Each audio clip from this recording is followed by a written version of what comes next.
બહાર કાળો ડિબાંગ અંધકાર અને આકાશમાંથી ધોધમાર વરસાદ વરસી રહ્યો હતો.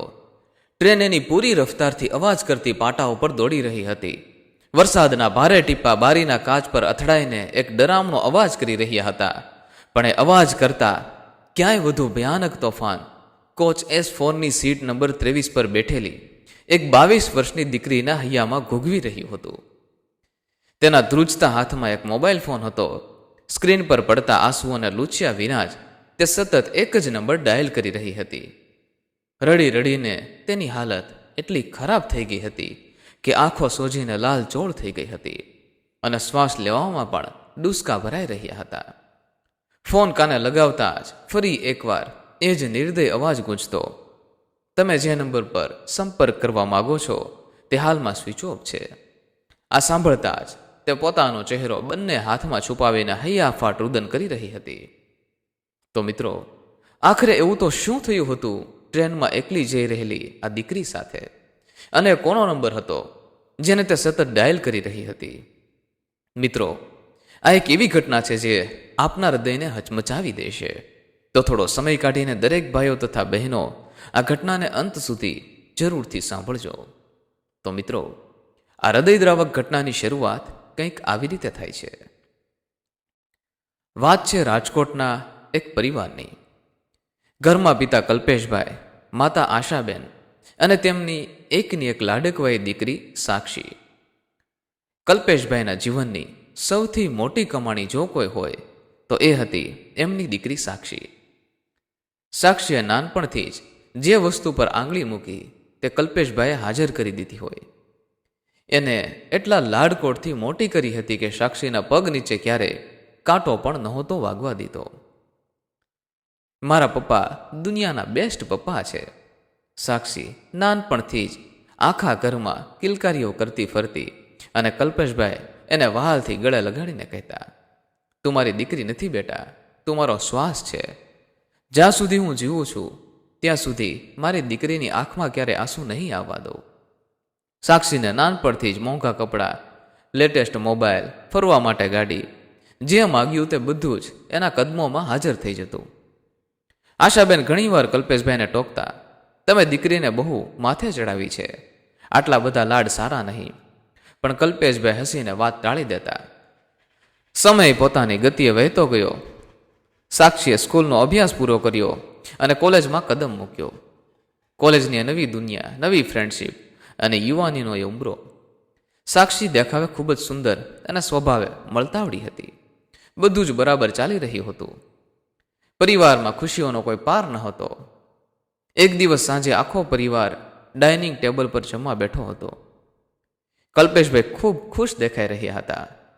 એમણે જમતા જમતા વાત કાઢી, આશા, સાંભળે છે, આજે મારો જૂનો મિત્ર રસિક મળ્યો હતો. તને ખબર છે ને, એનો દીકરો લંડન ભણવા ગયો હતો. એ હવે ત્યાં જ સેટલ થઈ ગયો છે અને મોટો ચાર્ટર્ડ એકાઉન્ટ બની ગયો છે. આશાબેને પૂછ્યું, હા, તો એમાં આટલા હરખાવ છો શું કામ? કલ્પેશભાઈએ સાક્ષી સામે જોઈને હસતા હસતા કહ્યું, અરે ગાંડી, રસિકે એના દીકરા માટે આપણી સાક્ષીનો હાથ માગ્યો છે. મેં છોકરાનો ફોટો જોયો, એકદમ દેખાવડો અને સંસ્કારી છે. આપણી દીકરી તો લંડનમાં રાણીની જેમ રાજ કરશે. આ વાત સાંભળતા જ સાક્ષીના હાથમાંથી જમવાનો કોળિયો નીચે પડી ગયો. એના ચહેરા પરની રંગત અચાનક ઉડી ગઈ. તેણે ગભરાતા અવાજે વાત ટાળવાનો પ્રયાસ કરતા કહ્યું, પપ્પા, મારે હમણાં કોઈ લગ્ન નથી કરવા. મારે મારું ભણતર પૂરું કરવું છે. પ્લીઝ પપ્પા, મને થોડો સમય આપો. કલ્પેશભાઈ હસીને કહ્યું, અરે બેટા, ક્યાં કાલે જ તારા લગ્ન લઈ લેવાના છે? પણ સારો સંબંધ છે તો હાથમાંથી જવા ન દેવાય. આપણે વાત તો આગળ વધારીશું. સાક્ષી તરત જ જમવાનું છોડીને પોતાના રૂમમાં જતી રહી. કલ્પેશભાઈને લાગ્યું કે દીકરી શરમાઈ ગઈ છે, પણ હકીકત કંઈક અલગ જ હતી. મિત્રો, સાક્ષીના મનમાં કોઈ ભયંકર ઉથલપાથલ મચી ગઈ હતી. એ આખી રાત સૂઈ ન શકી. એ પોતાના રૂમમાં આટા મારતી રહી. એના ચહેરા પર એક અજીબ પ્રકારનો ડર અને બેચેની હતી. આ વાતને થોડા દિવસો પસાર થયા. સાક્ષીનો 22મો જન્મદિવસ નજીક આવી રહ્યો હતો. ઘરમાં ખૂબ જ ઉત્સાહનો માહોલ હતો. કલ્પેશભાઈ પોતાની લાડકવાઈ દીકરીના જન્મદિવસ માટે મોટી પાર્ટીનું આયોજન કરી રહ્યા હતા. જન્મદિવસની આગલી રાત્રે સાક્ષી પોતાના રૂમમાંથી પાણી પીવા માટે બહાર આવી. ત્યારે એને સાંભળ્યું કે કલ્પેશભાઈ અને આશાબેન એમના રૂમમાં કંઈક વાત કરી રહ્યા છે. સાક્ષીના પગ ત્યાં જ થંભી ગયા. કલ્પેશભાઈ ધીમા અવાજે કહી રહ્યા હતા, આશા, કાલે સાક્ષીની બર્થડે પાર્ટીમાં રસિક અને એનો આખો પરિવાર આવવાનો છે. મેં નક્કી કર્યું છે કે કાલે બધા મહેમાનોની હાજરીમાં જ આપણે સાક્ષી અને પેલા છોકરાને મેળવી દઈશું અને એ જ વખતે બંનેના ગોળ ધાણા પણ ખાઈ લઈશું. મારી દીકરી માટે આનાથી મોટી સરપ્રાઈઝ બીજી તો શું હોઈ શકે? આ શબ્દો સાક્ષીના કાને પડ્યા અને એના મગજમાં જાણે મોટો ધડાકો થયો. એને લાગ્યું કે એના પપ્પા હવે તેને કોઈ પણ સંજોગોમાં પેલા લંડનવાળા છોકરા સાથે પરણાવી જ દેશે. એના પગ ધ્રુજવા લાગ્યા. તે દોડીને પોતાના રૂમમાં ગઈ અને દરવાજો અંદરથી બંધ કરી દીધો. હવે સાક્ષી પાસે કોઈ જ રસ્તો નહોતો બચ્યો. એણે તરત જ પોતાનો મોબાઈલ કાઢ્યો અને કોઈકને મેસેજ ટાઈપ કરવા લાગી. સામેથી રિપ્લાય આવ્યો અને સાક્ષીએ આંખમાં આંસુ સાથે એક એવો ભયાનક નિર્ણય લીધો જેણે એની અને એના પરિવારની આખી જિંદગીને પલટાવી નાખી. તેણે કબાટમાંથી એક બેગ કાઢી પપ્પાએ આપેલા પોતાના તમામ કિંમતી દાગીના, પોતાની પાસે રહેલી તમામ બચત અને કબાટમાં પડેલી બીજી રોકડ રકમ બધું જે બેગમાં ભરી લીધું, એક કાગળ પર ધ્રુજતા હાથે ચિઠ્ઠી લખી અને ટેબલ પર મૂકી. રાતના 2 વાગ્યા હતા. બહાર હળવો વરસાદ શરૂ થઈ ગયો હતો. જે ઘરમાં એણે 22 વર્ષ એક રાજકુમારીની જેમ રાજ કર્યું હતું, જે માતા પિતાએ એને પોતાના શ્વાસથી પણ વધુ સાચવી હતી. સાક્ષીને ઘણીવાર એવો વિચાર આવ્યો કે એકવાર પોતાના પિતા સાથે આ બાબતે વાત કરે, પણ તેનામાં એટલી પણ હિંમત ન હતી કે પોતાના પિતાને એની વાત કહી શકે. પછી તો એ ઘરને, એ સૂતેલા વહાલ સોયા માતા પિતાને કાયમ માટે છોડીને સાક્ષી દબાતા પગે ઘરની બહાર નીકળી ગઈ. વરસાદની એ કાળી રાત્રે ચારે બાજુ અંધકાર હતો. સાક્ષી એક ટેક્સી કરીને રાજકોટ રેલવે સ્ટેશન પર પહોંચી. સ્ટેશનના એક અંધારા ખૂણામાં એક યુવાન ઊભો હતો. જી હા મિત્રો, આ એ જ યુવાન હતો જેની સાથે સાક્ષી છેલ્લા કેટલાક સમયથી સતત ફોન પર વાત કરતી હતી. સાક્ષીએ પોતાના પરિવારથી છુપાવીને અજાણ્યા છોકરા પર પોતાની આખી દુનિયા ન્યોછાવર કરી દીધી હતી. એને લાગતું હતું કે આ છોકરો જ એનો ભગવાન છે અને એની સાથે જ એનું ભવિષ્ય છે. સાક્ષીએ છોકરાને કહ્યું, જલ્દી કર, આપણે અહીંથી નીકળવું પડશે. કાલે મારા પપ્પા મારી સગાઈ કરી દેવાના હતા, એટલે મારે બધું છોડીને આવવું પડ્યું. છોકરાના ચહેરા પર એક અજીબ ચાલાકી હતી. એની નજર સાક્ષી પર નહીં, પણ સાક્ષીના હાથમાં રહેલી બેગ પર હતી. એણે સાક્ષીની નજીક આવીને મીઠા અવાજમાં કહ્યું, સાક્ષી, તે બહુ સારું કર્યું, તું ચિંતા ન કર. હવેથી તારી બધી જ જવાબદારી મારી. પણ સાંભળ, તું ઘરેથી જે કંઈ પણ લાવી છે એ મને આપી દે. કેમ?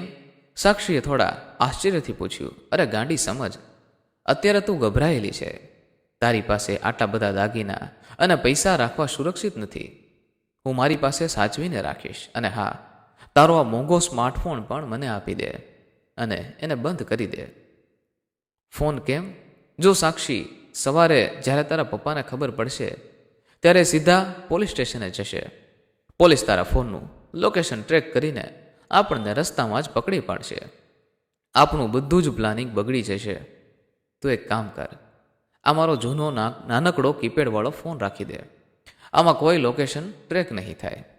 અત્યારે તું આ સામે ઊભેલી ટ્રેનમાં બેસી જા. મારે હજુ આપણા રહેવા માટે અને આગળની ટિકિટ માટે પૈસાની થોડી વ્યવસ્થા કરવાની બાકી છે. હું આ બધો સામાન સુરક્ષિત જગ્યાએ મૂકીને આગળના સ્ટેશનથી સીધો ટ્રેનમાં તારી સાથે આવી જઈશ. કોઈ પણ પ્રકારની શંકા કર્યા વગર સાક્ષીએ એની બધી જ વાત માની લીધી. પોતાનો સ્માર્ટફોન, રોકડ અને સોનાના દાગીનાથી ભરેલી બેગ એ છોકરાના હાથમાં મૂકી દીધી. છોકરાએ એને ટ્રેનમાં બેસાડી અને ટ્રેન ધીમે ધીમે પ્લેટફોર્મ છોડીને ચાલી નીકળી. સાક્ષીની આંખોમાં નવા જીવનના સપના હતા. ટ્રેન આગળના સ્ટેશને પહોંચી. ટ્રેન 10 મિનિટ ઊભી રહી, પણ પેલો છોકરો ન આવ્યો. સાક્ષીએ ગભરાઈને પેલા કીપેડવાળા ફોનમાંથી એ છોકરાને ફોન લગાવ્યો. અને સામેથી એ અવાજ આવ્યો, તમે જે નંબર પર સંપર્ક કરવા માંગો છો તે ફોન હાલમાં સ્વિચ ઓફ છે.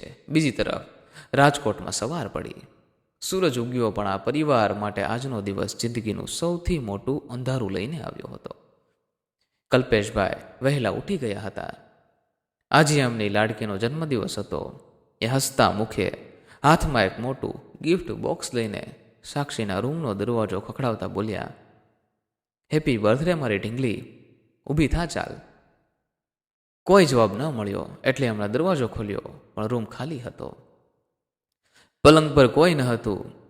એમની નજર ડ્રેસિંગ ટેબલ પર પડી. ત્યાં એક નાનકડી ચિઠ્ઠી પડી હતી. કલ્પેશભાઈએ ચિઠ્ઠી હાથમાં લીધી. એમાં લખ્યું હતું, પપ્પા, મને માફ કરજો. તમે મારા લગ્ન તમારી મરજીથી કરાવવા માંગતા હતા, પણ હું મારા પ્રેમી સાથે જઈ રહી છું. મેં મારો રસ્તો પસંદ કરી લીધો છે. મને શોધવાનો પ્રયત્ન ન કરતા. ચિઠ્ઠી વાંચતા જ કલ્પેશભાઈના હાથમાંથી કાગળ છૂટી ગયો. એમના પગ નીચેથી જાણે જમીન ખસી ગઈ. એમને છાતીમાં એક ભયંકર દુખાવો પડ્યો એવું લાગ્યું. અવાજ સાંભળીને આશાબેન પણ દોડી આવ્યા. ચિઠ્ઠી વાંચીને એમના પણ હોશ ઉડી ગયા. આશાબેન છાતી કૂટીને રડવા લાગ્યા, હે ભગવાન, આ મારી દીકરીને શું સૂઝ્યું? કલ્પેશ, કંઈક કરો, મારી દીકરીને શોધી લાવો. એ ક્યાં ગઈ હશે?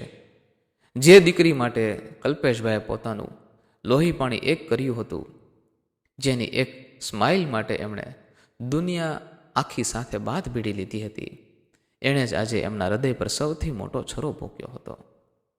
કલ્પેશભાઈની આંખોમાં આંસુની જગ્યાએ એક ભયાનક શૂન્યતા છવાઈ ગઈ. એમનો ચહેરો પથ્થર જેવો કઠોર થઈ ગયો.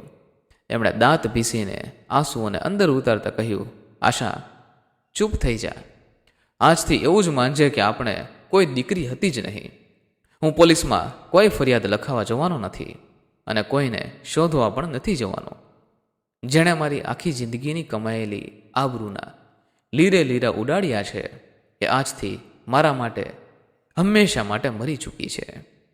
મારા ઘરમાં હવે એનું કોઈ નામ નહીં લે.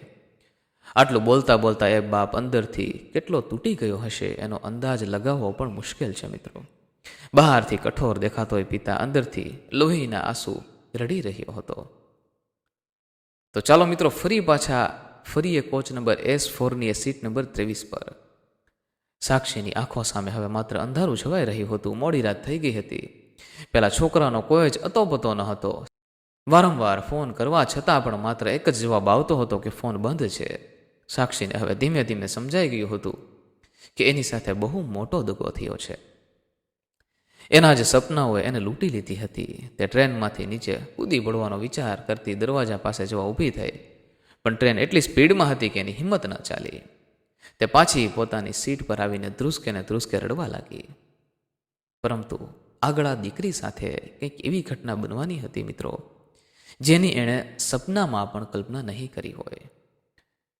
તો વહાલા મિત્રો, આગળની ઘટનામાં શું બને છે તેની વાત કરીએ તેના પહેલાં જે પણ મિત્રો રેગ્યુલર આપણો વિડીયો નિહાળી રહ્યા છે અને રેગ્યુલર આપણા વિડીયોમાં આપણા એપિસોડમાં કોમેન્ટ કરી રહ્યા છે, તે લોકોના નામ અમે આનંદ સાથે અહીં ઉલ્લેખ કરી રહ્યા છીએ. તે નામ આ પ્રમાણે છે: અમદાવાદથી બલદેવભાઈ રાઠોડ, ભાવનાબેન જોશી, વિમળાબેન વૈષ્ણવ, નિલેશભાઈ ચરણ, રચનાબેન મોરી બોટાદથી, કલ્પનાબેન ગોસાલિયા, અમદાવાદથી ભાવનાબેન રાવળ, યુએસએથી પન્નાબેન શાહ, ભાવિકાબેન સોહેલિયા, હંસાબેન તળાવિયા, દીપકભાઈ પટેલ યુએસએથી જાગૃતિબેન ગાંધી, જામનગરથી અનિરુદ્ધસિંહ જાડેજા, કંચનબેન ભટ્ટ, શીતલબેન કોઠારી, હર્ષદભાઈ શાહ, સુરતથી મનુભાઈ નસીદ, બોમ્બેથી આરતીબેન દોશી, મહેશભાઈ મિસ્ત્રી, મેર ઘનશ્યામભાઈ ગીર ગઢડાથી, રાજેશભાઈ શાહ જુહુ મુંબઈથી, સ્નેહાબેન પટેલ. આ સિવાય પણ ઘણા બધા વહાલા મિત્રો આપણી ચેનલ સાથે જોડાયેલા છે, પરંતુ સમયના અભાવે દરેક નામનો ઉલ્લેખ કરવો શક્ય હોતો નથી. જે પણ બાકી રહેતા નામ હશે તે અમે આવતા એપિસોડમાં જરૂરથી જણાવીશું. તો અહીં ખાસ નવા મિત્રોને જણાવવાનું કે તમે પણ તમારા નામનો ઉલ્લેખ અમારી ચેનલમાં, અમારા વિડીયોમાં કરાવી શકો છો. તેના માટે કોમેન્ટ બોક્સમાં સરસ મજાની કોમેન્ટની સાથે આપનું નામ જરૂરથી લખો. તમે કયા ગામથી વિડીયો જોઈ રહ્યા છો તે પણ જણાવો. જેથી આવતા એપિસોડમાં અમે તમારા નામનો ઉલ્લેખ કરી શકીએ. અહીં મિત્રો ખાસ એ નોંધ લેજો કે જો તમે આપણી આ ચેનલને સબસ્ક્રાઈબ કરેલી હશે અને આપણા વિડીયોને લાઈક કરેલા હશે તો જ આપના નામનો ઉલ્લેખ થશે. તો ચાલો મિત્રો, હવે આગળની ઘટનામાં શું બને છે તેની વાત કરી લઈએ. સાક્ષી પોતાની સીટ પર બેઠી બેઠી પોતાના મમ્મી પપ્પાને યાદ કરીને રડી રહી હતી. એ જ વખતે સાક્ષીની સામેની સીટ પર બે ગુંડા જેવા દેખાતા શખ્સો આવીને બેઠા. તેમની નજર સાક્ષી પર પડી. એકલી અને રડતી યુવાન છોકરીને જોઈને તેઓની દાનત બગડી. તેઓ એકબીજા સામે ઈશારા કરીને ગંદી કોમેન્ટ્સ પાસ કરવા લાગ્યા અને ખરાબ નજરે જોવા લાગ્યા. સાક્ષી પોતાના દુઃખ અને પસ્તાવામાં એટલી ડૂબેલી હતી કે એને આસપાસ મંડળાઈ રહેલા આ ભયનો કોઈ અંદાજ ન હતો. ત્યાં જ અચાનક સાક્ષીની બાજુની ખાલી સીટ પર એક યુવાન આવીને બેસી ગયો. એનું કસાયેલું શરીર, સીધી કરોડરજ્જુ અને આંખોમાં એક અલગ જ તેજ હતું. એ ભારતીય સેનાનો એક જવાન હતો જે પોતાની ફરજ પૂરી કરીને રજાઓ ગાળવા પોતાના વતન જઈ રહ્યો હતો. આર્મી જવાને બેસતાની સાથે જ પેલા બે ગુંડાઓની નજર અને એમની હરકતો પારખી લીધી. એ સમજી ગયો કે આ છોકરી કોઈ મોટી મુસીબતમાં છે અને આ લોકો એનો ફાયદો ઉઠાવવા માંગે છે. જવાન તરત જ સાક્ષી તરફ ફરીને ખૂબ જ આત્મીયતાથી અને મોટો અવાજ રાખીને પૂછ્યું, અરે બહેન, તારે કંઈ ખાવું છે? તું સવારની ભૂખી છે, તું કહેતો તારા માટે કંઈક લેતો આવું. સાક્ષી ચોંકી ગઈ. એણે આંસુ લૂછતા અચરજથી પેલા યુવાન સામે જોયું. આ અજાણ્યો માણસ એને બહેન કરીને કેમ બોલાવે છે? સાક્ષીએ ડરતા ડરતા ના પાડી દીધી. પણ પેલો જવાન જાણી જોઈને પેલા ગુંડાઓને સંભળાય એ રીતે સાક્ષી સાથે વાતો કરવા લાગ્યો. જો બહેન, પપ્પાનો ફોન આવ્યો હતો, એ સ્ટેશન પર આપણી રાહ જુએ છે, તું ચિંતા ન કર, આપણે સમયસર પહોંચી જઈશું. પેલા ગુંડાઓ સમજી ગયા કે આ યુવતી એકલી નથી અને આ કસાયેલા શરીરવાળો માણસ આર્મીનો જવાન લાગે છે. જો એ કંઈ પણ ગરબડ કરીશું તો માર્યા જઈશું. તેઓ ડરીને તરત જ ત્યાંથી ઉઠીને બીજા કોચમાં ચાલ્યા ગયા. ગુંડાઓ ગયા પછી જવાને એકદમ ધીમા અવાજે સાક્ષીને કહ્યું, બહેન, હવે તું સુરક્ષિત છે, ડરીશ નહીં. પેલા બે માણસો તારી સામે ખરાબ નજરે જોઈ રહ્યા હતા, એટલે મારે જાણી જોઈને તારી પાસે આવીને બેસવું પડ્યું અને આ બધું નાટક કરવું પડ્યું. પણ તું મને એ કહે, તું આટલી બધી રડે છે કેમ? તું એકલી ક્યાં જાય છે? તારી સાથે શું થયું છે? કદાચ હું તારી કોઈ મદદ કરી શકું. પરંતુ સાક્ષી એમ કોઈ અજાણ્યા વ્યક્તિ પર વિશ્વાસ કરવા નહોતી માગતી, એટલે તેણે કંઈ પણ જવાબ ન આપ્યો અને શાંતિથી એમ જ બેઠી રહી. પેલા માણસે ફરી વખત એને પૂછવાનો પ્રયત્ન કર્યો. એણે કહ્યું, બહેન, મને ખબર છે કે તું કંઈક મુશ્કેલીમાં છે. ચિંતા ના કર મારી બહેન, મારી બહેન પણ તારી જેવડી જ છે. મને તારો ભાઈ સમજ અને તારી સાથે શું થયું છે એ જણાવ. આટલી મોટી દુનિયામાં આ ભયાનક રાત્રિમાં જ્યારે પોતાના જ દગો આપી ગયા હતા ત્યારે એક અજાણ્યા માણસના મોઢેથી બહેન શબ્દ સાંભળતા જ સાક્ષીની ધીરજનો બંધ તૂટી ગયો. મિત્રો, તે ધ્રુસકે ને ધ્રુસકે રડી પડી. તેણે પોતાના ઘર છોડવાથી લઈને સ્ટેશન પર પેલા છોકરાએ કરેલા દગા સુધીની તમામ હકીકત એની બધી જ મૂર્ખામીએ જવાનને કહી સંભળાવી. આખી વાત સાંભળીને જવાને ઊંડો નિસાસો નાખ્યો. તેણે માથા પર હાથ ફેરવતા કહ્યું, બહેન, મને માફ કરજે, પણ મારે કહેવું પડશે કે અત્યારે તમારી ઉંમરના યુવાનોની આ જ સૌથી મોટી ભૂલ છે. તમે લોકો દુનિયાની વાસ્તવિકતા સમજ્યા વગર માત્ર મીઠી મીઠી વાતોમાં આવીને કોઈ પણ માણસ પર આંધળો વિશ્વાસ કરી લો છો. પોતાના જન્મદાતા માતા પિતા કરતાં તમને બહારના અજાણ્યા લોકો સાચા લાગવા માંડે છે. પછી જવાને ગંભીર થઈને પૂછ્યું, એ છોકરાનું નામ શું છે? એ ક્યાંનો રહેવાસી છે? એની કોઈ વિગત છે તારી પાસે? સાક્ષીએ રડતા રડતા એ છોકરાનું નામ અને એના ગામનું નામ જણાવ્યું. નામ અને ગામ સાંભળતા જવાન ચોક્યો. અરે, આ તો મારા જ જિલ્લાનું ગામ છે. મારી રેજિમેન્ટનો એક ખાસ મિત્ર ત્યાં રહે છે અને એ ગામના ખૂણે ખૂણાને જાણે છે. ઊભી રહે, હું અત્યારે જ એને ફોન કરીને આ છોકરાની પૂરી તપાસ કરાવું છું. જવાને તરત જ પોતાના મિત્રને ફોન લગાવ્યો. રાતનો સમય હતો, છતાંય મિત્રે ફોન ઉપાડ્યો. જવાને પેલા છોકરાનું નામ આપીને પૂછ્યું કે આ કોણ છે અને એનું બેકગ્રાઉન્ડ શું છે. થોડી વાર પછી સામેથી મિત્રે જે માહિતી આપી એ સાંભળીને સાક્ષીના પગ નીચેથી જાણે જમીન ખસી ગઈ. આખું આસમાન જાણે ફાટી ગયું તેવું લાગ્યું. જવાનના મિત્રે જણાવ્યું, અરે ભાઈ, તું ક્યાં માણસની વાત કરે છે? એ છોકરો તો 5 વર્ષથી પરણેલો છે.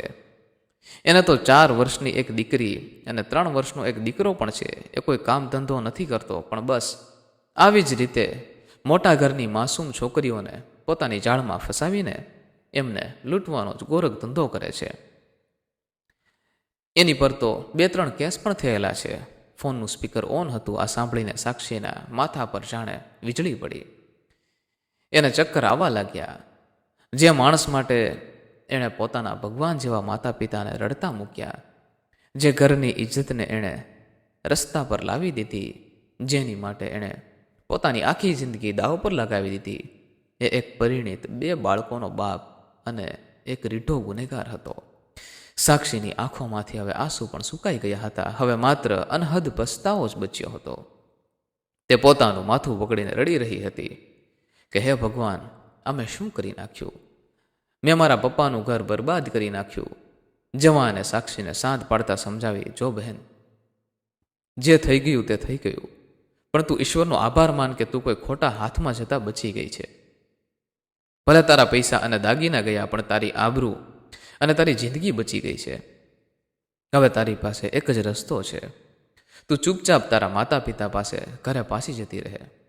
પણ સાક્ષીએ ધ્રુજતા અવાજે કહ્યું, ના ભાઈ, ના, હું હવે કયું મોઢું લઈને મારા પપ્પા પાસે જાઉં? એમણે મને એક રાજકુમારીની જેમ રાખી હતી અને મેં એમના વિશ્વાસનો મજાક બનાવી દીધો છે. હું એમને મોઢું બતાવવાને લાયક નથી રહી. હું હવે અહીંયા જ ટ્રેનમાંથી કૂદીને મારો જીવ આપી દઈશ, પણ ઘરે પાછી નહીં જાઓ. ઘણી માથાકૂટ અને સમજાવટ પછી પણ સાક્ષી ન માની. જવાન સમજદાર હતો. એ જાણતો હતો કે અત્યારે આ છોકરીની માનસિક સ્થિતિ બરાબર નથી. જો આને એકલી મૂકીશ તો નક્કી કોઈ ખોટું પગલું ભરી લેશે. તેણે સાક્ષીને કહ્યું, ઠીક છે, તારે અત્યારે ઘરે નથી જવું ને, તો તું મારી સાથે મારા ઘરે ચાલ. હું રજાઓ પર જ છું. મારા ઘરે મારી માતા અને મારી નાની બહેન છે. તું ત્યાં સુરક્ષિત રહીશ. ટ્રેન જવાનના સ્ટેશન પર પહોંચી. તે સાક્ષીને લઈને પોતાના ઘરે ગયો. એની માતા અને બહેન ખૂબ જ ભલા માણસ હતા. તેમણે સાક્ષીને કોઈ પણ જાતનો સવાલ કર્યા વગર ખૂબ પ્રેમથી સાચવી, જાણે એમના જ ઘરની દીકરી હોય એવો વ્યવહાર કર્યો. 2-3 દિવસ પસાર થયા. સાક્ષીનું મન હવે થોડું શાંત થયું હતું, પણ પસ્તાવાની આગ એને અંદરથી બાળી રહી હતી. એક સાંજે જવાને સાક્ષીને પોતાની પાસે બેસાડીને ખૂબ પ્રેમથી સમજાવી, જો મારી બહેન, એક વાત હંમેશા યાદ રાખજે. સંતાન ગમે તેવડી મોટી ભૂલ કરે, ગમે તેવો ગુનો કરે, પણ આ દુનિયામાં માતા પિતા જ એકમાત્ર એવા છે જે પોતાના બાળકને ક્યારેય તર છોડતા નથી. એકવાર એમના વિશે વિચાર કર. તારે તારા ઘરે પાછે જવું જ પડશે. હું તારી સાથે આવીશ બહેન. આ શબ્દોએ સાક્ષીના હૃદયમાં ઊંડી અસર કરી. તે ઘરે જવા માટે તૈયાર થઈ ગઈ. જવાને તરત જ એક પ્રાઇવેટ ટેક્સી ભાડે કરી અને તે પોતે સાક્ષીને લઈને રાજકોટ જવા નીકળ્યો. બીજી બાજુ રાજકોટમાં સવારનો સમય હતો. કલ્પેશભાઈ અને આશાબેન ઘરના ઓટલા પર બેઠા હતા. હાથમાં ચાનો કપ હતો, પણ કોઈના ગળાની નીચે ઘૂંટડો ઉતરી નહોતો રહ્યો. બંનેના ચહેરા પર એવી ઉદાસી છવાયેલી હતી જાણે વર્ષોથી હસ્યા જ ન હોય. બહારથી ભલે તેઓ મજબૂત દેખાતા હોય, પણ અંદરથી તેઓ જીવતી લાશ જેવા બની ગયા હતા. ત્યાં જ એમના ઘરના ગેટ પાસે એક ટેક્સી આવીને ઊભી રહી. જવાન ટેક્સીમાંથી બહાર આવ્યો અને ઓટલા પર જઈને પૂછ્યું, આ કલ્પેશભાઈનું ઘર છે? કલ્પેશભાઈ શંકાસ્પદ નજરે ઊભા થઈને પૂછ્યું, હા, હું જ છું કલ્પેશ. તમે કોણ છો? અને અહીં મારી ઘરે કેમ? જવાને પોતાની ઓળખાણ આપી કે પોતે ભારતીય સેનામાં છે અને પછી બંને હાથ જોડીને અત્યંત નમ્રતાથી કહ્યું, વડીલ, હું તમને જે વાત કહેવા જઈ રહ્યો છું તે હૃદય કઠણ કરીને સાંભળજો તમે, અને મારી 2 હાથ જોડીને તમને વિનંતી છે કે કોઈ ઉતાવળિયો કે કઠોર વ્યવહાર ન કરતા. આટલું સાંભળતા જ કલ્પેશભાઈના હૃદયના ધબકારા વધી ગયા. આશાબેન તો ડરના માર્યા ખુરશી પરથી ઊભા થઈ ગયા.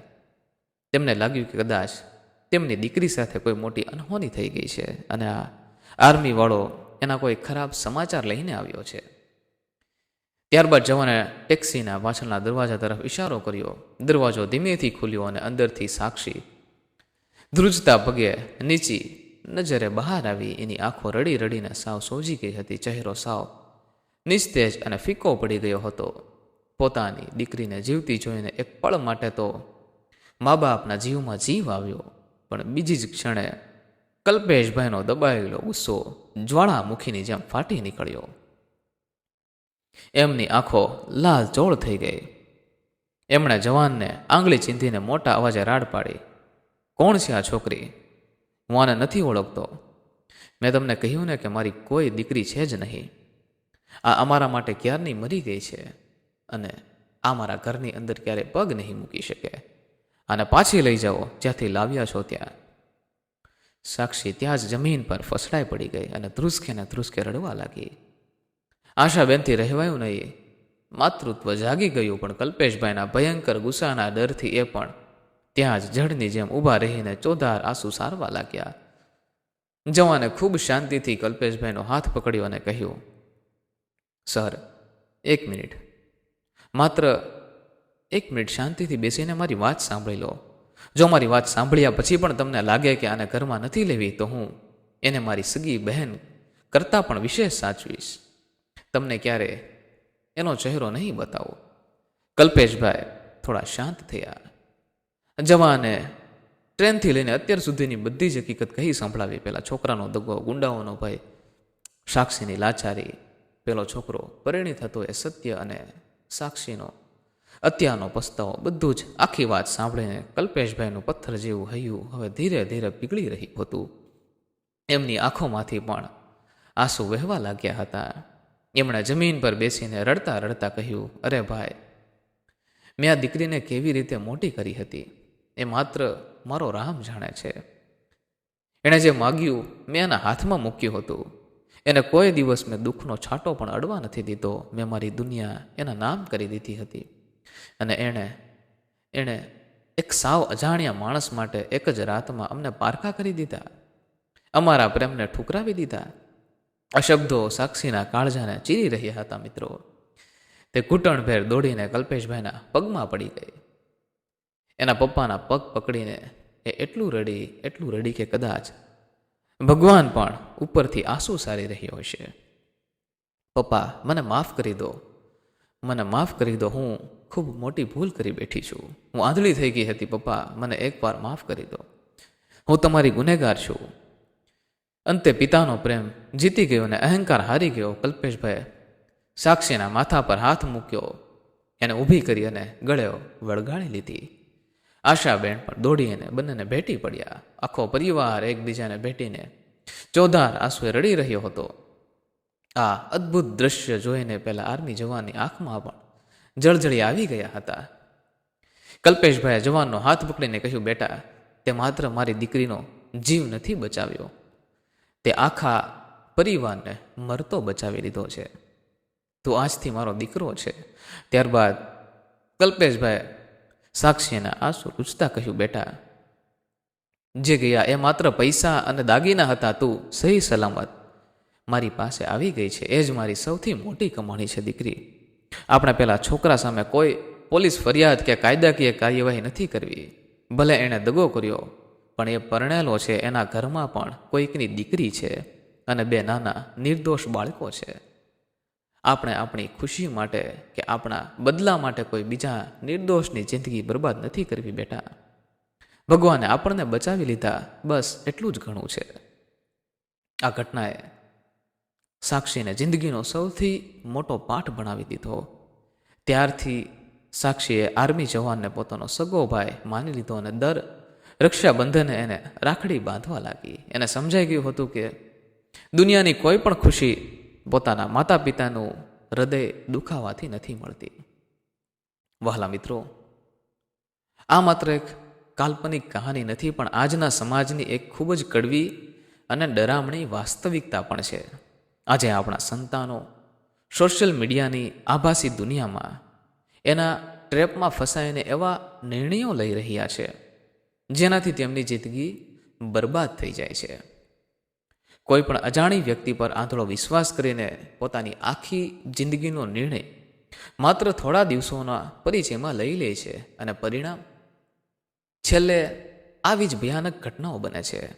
આ કહાનીના માધ્યમથી આજના દરેક માતા પિતાને મારી હાથ જોડીને વિનંતી છે કે તમારા સંતાનોની ઈચ્છાઓ પૂરી કરો, એમને ભરપૂર પ્રેમ કરો. એ ખૂબ જરૂરી છે, પણ કોઈ પણ વસ્તુ એમના હાથમાં મૂકતા પહેલાં એમને વસ્તુની અને એ પૈસાની કદર કરતા અવશ્ય શીખવાડો. નાની ઉંમરમાં મોંઘા સ્માર્ટફોન આપવાની આદત કેટલાય સંતાનોની જિંદગી બરબાદ કરી રહી છે. તમારા સંતાનો ક્યાં જાય છે, કોની સાથે ફરે છે, મોબાઈલમાં શું કરે છે, એનું ધ્યાન રાખવું એ જાસૂસી નથી, પણ એ તમારી ફરજ છે, જેથી તમારા જીવનમાં પણ આવી કોઈ ભયાનક ઘટના ન બને. દરેક માતા પિતાએ પોતાના સંતાનો સાથે એક મિત્ર જેવો વ્યવહાર કરવો જોઈએ. એમને એવો વિશ્વાસ અપાવો કે દુનિયામાં એમને કોઈ પણ તકલીફ પડશે તો સૌથી પહેલાં તમે એમની સાથે ઊભા હશો. અને દરેક દીકરા દીકરીઓને પણ મારી નમ્ર અપીલ છે, તમારું જીવન તમારું છે, પણ જીવનનો કોઈ પણ મોટો નિર્ણય લેતા પહેલાં 10 વાર વિચાર કરજો. આ કહાનીનો ઉદ્દેશ્ય એવો બિલકુલ નથી કે તમે તમારા મનપસંદ વ્યક્તિ સાથે જીવન જીવવાનો નિર્ણય ન કરો. પ્રેમ કરવો કોઈ ગુનો નથી મિત્રો, પણ તમે એવું વ્યક્તિ પસંદ કરો જે તમારું જીવન સુધારી શકે, નહીં કે તમારું જીવન બરબાદ કરી નાખે. જે માતા પિતાએ તમને જન્મ આપ્યો છે, પોતાની ઊંઘ બગાડીને તમને લાડથી ઉછેર્યા છે, એમનો વિશ્વાસ ક્યારેય ન તોડતા. દુનિયામાં કોઈ પણ સંબંધ તમારા માતા પિતાના પ્રેમથી મોટો નથી હોતો. આ કહાનીને આજે તમારા સંતાનો સાથે બેસીને ચોક્કસ સાંભળજો અને એના પર વિચારજો. જો તમને આ વાત સાચી લાગી હોય તો અન્ય લોકો સુધી પણ આ કહાનીને જરૂરથી પહોંચાડજો. કોને ખબર, કદાચ તમારી એક નાનકડું શેર કોઈ સાક્ષીની જિંદગી બરબાદ થતાં પણ બચાવી લે. વહાલા મિત્રો, અહીંયા ખાસ નોંધ લેજો કે આ કહાની સમાજના સારા સંદેશ પહોંચે તે માટે બનાવવામાં આવી છે, જેનો વાસ્તવિકતા સાથે કોઈ જ સંબંધ નથી. અમારા એપિસોડનો મુખ્ય હેતુ જીવન મૂલ્યો, માનવતા, સત્ય, ઈમાનદારી અને સારા સંસ્કારોનો સંદેશ પહોંચાડવાનો છે. જો કોઈ વ્યક્તિ, સ્થળ અથવા ઘટના સાથે કોઈ સામ્યતા જણાય તો તેને માત્ર સંયોગ જ માનવો. મિત્રો, જો આ કહાની તમને પસંદ આવી હોય તો એકવાર વિડીયોને લાઈક કરી કોમેન્ટ બોક્સમાં તમે કયા ગામથી આપણો આ વિડીયો જોઈ રહ્યા છો તે અમને જરૂરથી જણાવજો. અને આવી જ હૃદયસ્પર્શી કહાની સાંભળવા માટે આપણી આ ચેનલને સબસ્ક્રાઈબ કરવાનું ભૂલશો નહીં. મિત્રો, આપણી એક બીજી પણ ચેનલ છે જેમાં પણ તમે આવી જ હૃદયસ્પર્શી કહાની સાંભળી શકો છો. તે ચેનલનું નામ પણ હું તમને અહીં સ્ક્રીન પર જણાવી રહ્યો છું. તે ચેનલ પર જઈને પણ આવી જ સરસ મજાની હૃદયસ્પર્શી કહાની તમે સાંભળી શકો છો. તો મિત્રો, ફરી મળીશું કોઈ નવી કહાની સાથે. ખૂબ ખૂબ ધન્યવાદ. જય મા ગાત્રાળ. જય શ્રી કૃષ્ણ.